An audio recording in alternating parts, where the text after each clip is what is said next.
Non abbiamo mai mollato, mai. Guai se si mollava per qualche periodo, per qualche tempo. Data 1958 la prima delibera di giunta che dà il via libera alla realizzazione della tangenziale di Agordo. Il primo cittadino Renzo Gavazza ha ragione e sottolinea: non abbiamo mai mollato. Il tratto di strada che scorre in mezzo alla valle del Cordevole, che dà respiro al centro di Agordo, finalmente è realtà per la comunità, anche se i tempi sono cambiati e le necessità non sono più le stesse. La strada è assolutamente necessaria, però abbiamo ben altre priorità. Adesso c'è l'acqua, la sanità. Sanità, l'acqua, le scuole, la difesa idrogeologica. A tenere a battesimo il primo stralcio della tangenziale lungo 4 km costato 25 milioni di euro, c'erano tutti e l'occasione è stata troppo ghiotta per ribadire al presidente della regione Luca Zaia la necessità che si faccia veramente carico delle criticità del territorio bellunese.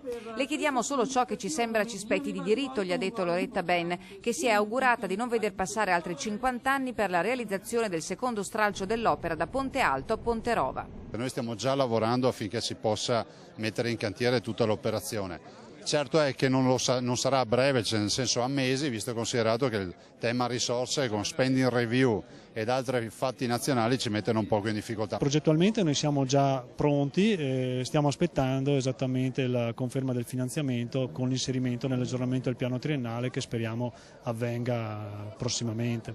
Grandi elogi sono stati indirizzati alle maestranze del consorzio bellunese Petra che ha realizzato l'opera. Durante i lavori in cantiere non si sono verificati infortuni. Questo ci rende orgogliosi e vuol dire che si può lavorare anche in sicurezza e i costi devono essere ristorati indubbiamente, ma farlo gratifica perché ci sono in gioco gli uomini e le vite.